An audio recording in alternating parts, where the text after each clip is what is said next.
en tant que le prophète de l'Éternel, le troisième témoin de l'Éternel contre l'humanité, je déclare que si tu es sincère, que tous tes péchés te soient pardonnés. Parce que j'ai reçu le pouvoir de pardonner également les péchés. Et cela est très normal.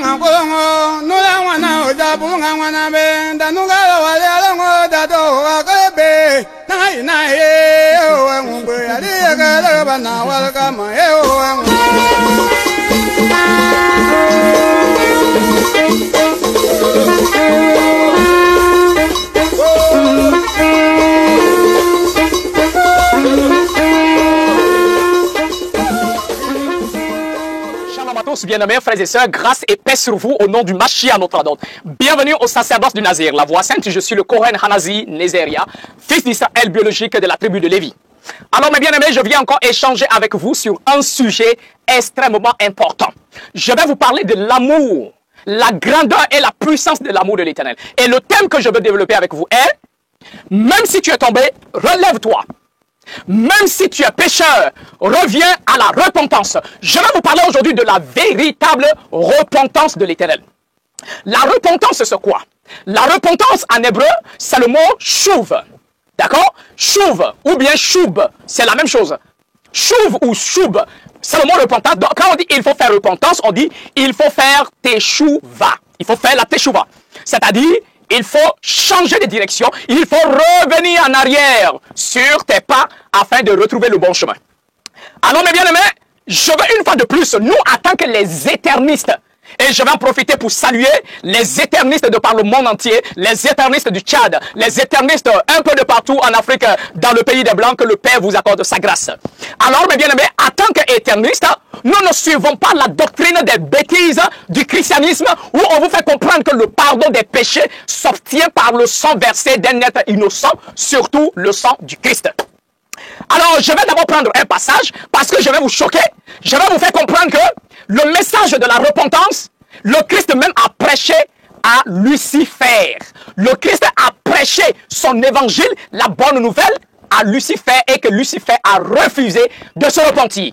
Mais celui qui se repent, la grâce du Seigneur est sur sa vie. Alors mes bien-aimés, je vais prendre d'abord un passage afin de chercher à déterminer c'est quoi la vraie repentance. Mais dans l'épée justicière, le chapitre 461 à partir du verset 4, qui va correspondre à Ézéchiel 18, vous pouvez aller vérifier. Le verset dit, voici toutes les âmes sont à moi. L'âme du Fils est à moi comme l'âme du Père. L'âme qui pêche, c'est celle qui mourra. Et au verset 20, il nous dit, l'âme qui pêche est celle qui mourra. Le Fils ne portera pas l'iniquité de son Père et le Père ne portera pas l'iniquité de son Fils. La justice du juste sera sur lui et la méchanceté du méchant sera sur lui. Si le méchant se détourne de tous ses péchés qu'il aura commis et s'il garde tous mes statuts et pratique ce qui est juste et droit, il vivra, il ne mourra pas. Alléluia.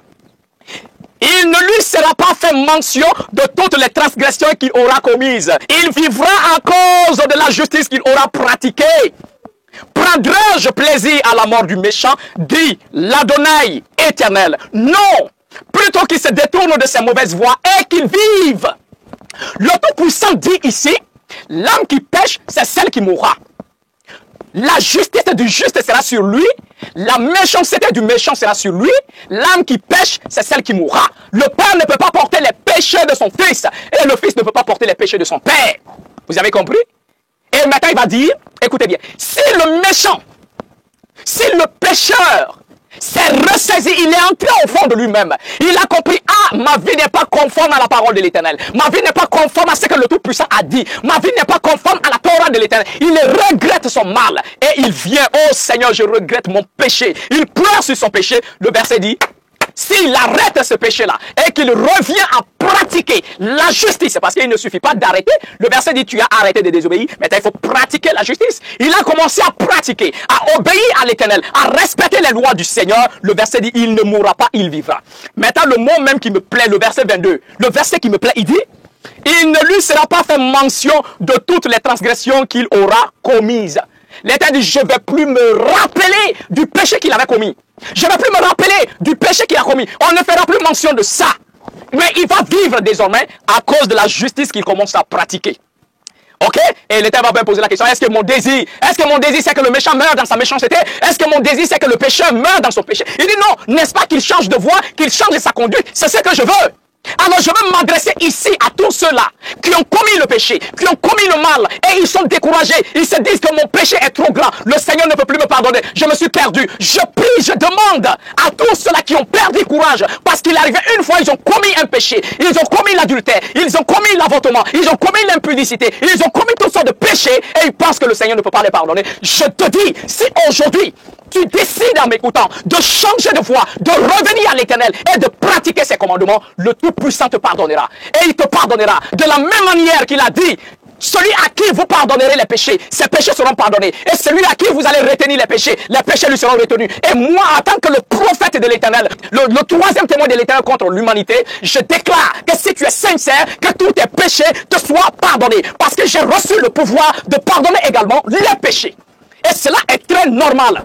Ici, je ne veux pas encourager des gens à vivre dans le péché. Mais celui qui a péché, il a commis l'adultère, il a commis l'impudicité, il a commis l'avortement, il a commis, même s'il avait tué par ignorance, et que la personne a décidé de se ressaisir, alors le Tout-Puissant te pardonnera. Et je te prierai même de chercher à accomplir le processus de la renaissance. Et tu renaîtras de nouveau, le Seigneur te pardonnera. Et cela est très important, mes bien-aimés, vous devez le comprendre. L'amour de l'Éternel s'est élargi. L'amour du Tout-Puissant est très énorme. Ça, c'est pour le salut de l'humain. Mais il y a des personnes qui vont profiter de l'amour de l'Éternel et ils vont aller commettre le péché et l'iniquité. Là, je vous le dis, le Seigneur a du mal. Tous ceux-là qui savent que ça c'est un péché, ils sont allés commettre. Ça c'est l'iniquité. On ne se moque pas du Seigneur. On ne sait pas que ça c'est un péché. Et puis on va quand même le faire. Après on va dire que le Seigneur va pardonner. Lui-même va comprendre. Avec l'expression erronée qu'ils ont pris. Oui, l'esprit est disposé mais la chair est faible. Quand le Christ a dit l'esprit est disposé mais que la chair est faible, il n'était pas dans la notion d'aller commettre un péché. Non, il était face à une épreuve. L'épreuve, c'est qu'il devrait être frappé par les gens. Il devrait être persécuté. Et même il savait qu'on allait le tuer, les méchants allaient le tuer. Il dit, mon Père, mon esprit est disposé à me soumettre à ta volonté. Moi, c'est seulement mon corps qui est faible. Parce que quand on va me taper, je vais sentir la douleur. Et un ange est descendu le fortifier. Est-ce que vous comprenez? Cela est très important. Alors, mes bien-aimés, je viens maintenant prendre un autre passage. L'épée justicière, le chapitre 1288, qui va correspondre à Colossiens. Colossiens, le chapitre 1, le verset 19. Il parle du Christ. Il dit, c'est parce qu'en lui, toute la plénitude s'est plus d'habiter. Et par son moyen, à réconcilier toutes les choses avec lui. Aussi bien les choses qui sont dans les cieux et celles qui sont sur la terre. Ayant fait la paix par lui au moyen de sa vie flagellante. En dehors de ceux-là qui ont la Bible falsifiée, ils vont mettre là, et c'est pas par sa mort ou bien par son sang. Le verset dit, par sa vie flagellante. Alors, qu'est-ce que le verset là nous fait comprendre? Le verset nous dit que l'Éternel a voulu que toute la plénitude habite dans le Mashiach, dans son Fils bien-aimé. Et il dit, par le moyen de son Fils, le Tout-Puissant Créateur, le Père, il a voulu réconcilier l'humanité avec lui-même. Pas seulement les humains, mais le verset dit, tant les choses qui sont en haut dans les cieux. Les choses qui sont dans les cieux et les choses qui sont d'en bas, sur la terre. Alors, ma question que je vais poser. Alors, qui sont les êtres qui sont dans les cieux avec qui le Tout-Puissant Créateur veut se réconcilier par l'intermédiaire de son Fils? Parce que ceux qui sont sur la terre, nous les connaissons déjà, ce sont les humains, c'est nous les hommes qui sommes sur terre et en tant que pécheurs, le Tout-Puissant a voulu nous réconcilier avec lui-même par l'intermédiaire de son Fils. Mais qui sont ceux-là qui sont aux cieux où on veut aussi qu'il soit réconcilié avec le Père par l'intermédiaire du Mashiach. Bien aimé, vous voyez à quel point l'amour de l'Éternel est élargi, combien l'amour de l'Éternel est puissant. Mais comprenez que, comme l'apôtre le dit, les gens ne savent pas que la patience du Seigneur, ainsi que sa miséricorde, doit les pousser à changer de vie. Mais beaucoup vont profiter de l'amour du Seigneur. C'est ce que je dis, ce message, pour ceux qui ont la crainte de l'Éternel et qui sont tombés dans un péché terrible. Ils se disent que c'est fini pour moi. Il n'y a plus de solution. Le Tout-Puissant m'a abandonné parce qu'ils ont avorté, parce qu'ils ont commis l'adultère. Ça, c'est ton péché. Mais je déclare aujourd'hui que ce jour soit un nouveau départ pour toi. Si tu m'attends, si tu es dans ta chambre, si tu es quelque part, aujourd'hui, c'est possible pour toi de commencer une nouvelle vie devant le Seigneur. Et le Tout-Puissant, je te l'assure, comme il le dit dans Ézéchiel, il ne tiendra pas compte de tous les péchés que tu auras commis. Si seulement tu décides de marcher selon la justice. Ne te décourage en rien. Quelle que soit la grandeur du péché que tu as commis, je ne te le dis pas pour que tu ailles encore recommettre l'adultère, la fornication, que tu ailles encore de nouveau afin d'avorter. Non. Mais si tu l'as fait, soit par ignorance, parce que soit tu étais dans une fausse croyance, ne t'inquiète pas. Tu peux débuter une nouvelle vie maintenant. Car il est toujours possible d'avoir un nouveau départ. Voilà pourquoi le Seigneur nous a donné la notion de la repentance. Et c'est là très important. La fin de toute chose vaut mieux que son commencement. Tu peux mal commencer et bien terminer. Cela est possible, bien sûr. Chacun d'entre nous, nous avons eu un mauvais départ. Mais quand nous sommes devenus conscients et consciencieux, on se dit non, je ne laisserai pas le mal prendre le dessus sur moi. Nous sommes dans un monde de mal et de bien. Nous sommes dans le monde de mal et de bien. Voilà pourquoi, ici, même la bague que je porte et que même les Chinois le savent, alors, il y a un cercle qui est dessiné et au milieu du cercle, il y a l'équilibre. Nous sommes dans le bien et du mal. Donc ne laisse pas le mal prendre le dessus sur toi. Tu peux changer maintenant. Il n'est jamais trop tard pour commencer un nouveau départ. Si tu es sincère, tu reviens devant le trône du Père, de tout ton être, de toute ta force. Tu te repens, je te rassure, le Père t'accueillera à bras ouverts. Car c'est ça le but. Le Mashiach n'est jamais venu chercher ceux-là qui se croient justes, ceux-là qui se croient purs, mais il est venu chercher les malades. Quelle que soit la puanteur de ton péché, quelle que soit la puanteur de ta plaie, le médecin, le Mashiach, le Fils de l'Éternel, le Mashiach Yahusha est le guérisseur par excellence.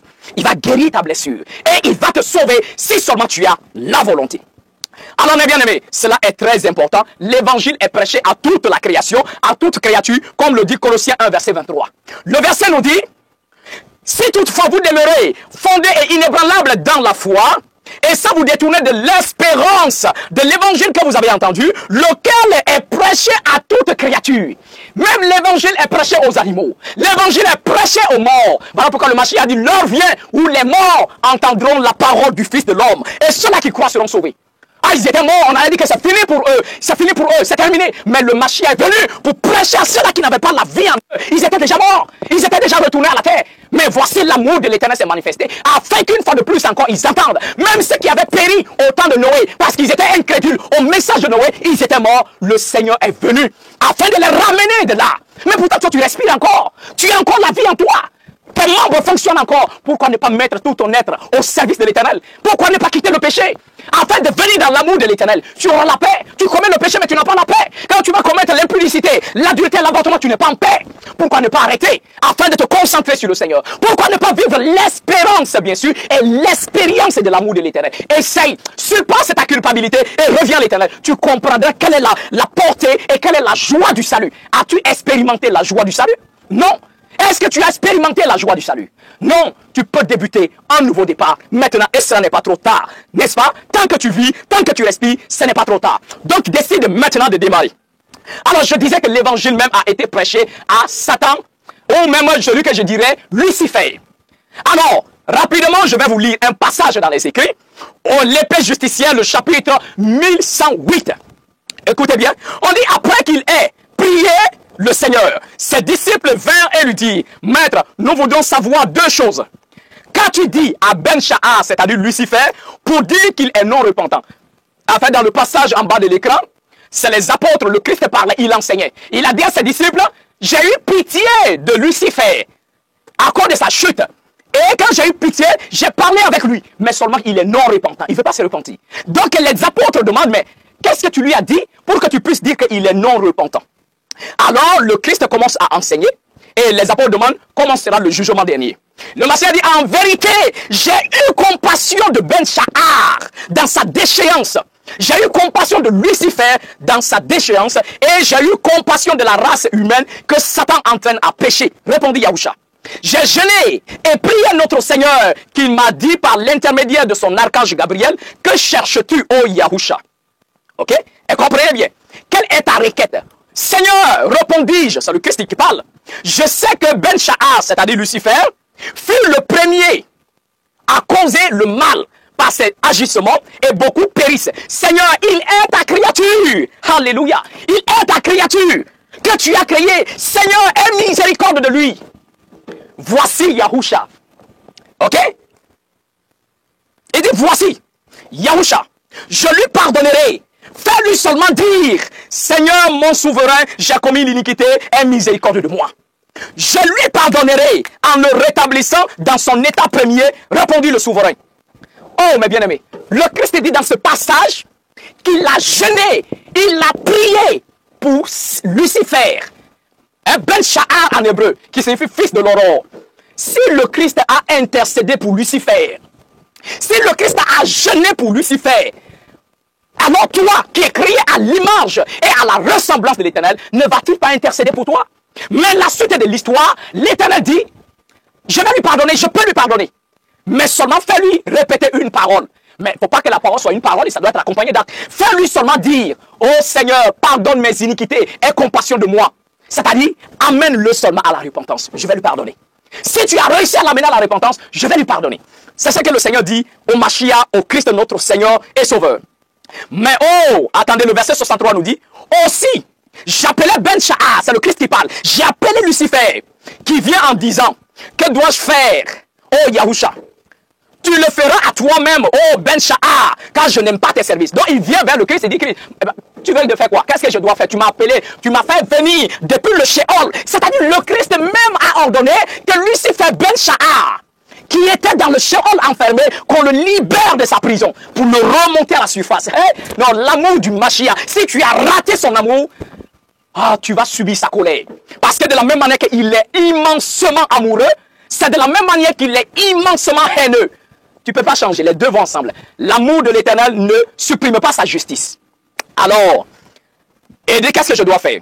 Et Yahusha répondit, Aidé, je t'ai appelé pour ton bien, dis-je, c'est Yahusha qui parle. Si tu souhaites, tu ne souhaites pas mes services, moi non plus je ne souhaite pas les tiens. Car je suis plus noble que toi, tu n'es pas digne de me servir, lui répondit Ben Sha'a. C'est-à-dire, Lucifer me dit au Mashiach, si tu ne veux pas mon service, moi aussi je ne veux pas de ton service. D'ailleurs, tu n'es pas digne même de me servir, parce que je suis plus noble que toi. Toi, je suis plus noble que toi, tu es fait de poussière, moi je suis esprit. Donc je suis plus noble que toi. Voici la parole à celui-là qui ne veut pas se repentir. Le Mashiach dit, laissons cela, lui dis-je, et dis-moi, si ça serait bien pour toi de retrouver ta première beauté et ton premier état.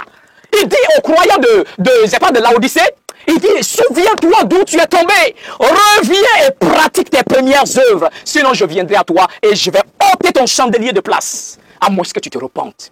Alors, on lui dit, est-ce que tu veux retrouver ton état premier? C'est-à-dire, le gars avait péché dans le ciel. Il a été jeté dans le Sheol. Ok? Il a été jeté dans le Sheol enfermé. Il connaissait son état. Mais on lui pose la question, est-ce que tu veux retrouver ton état d'avant? Veux-tu retrouver ton état d'avant?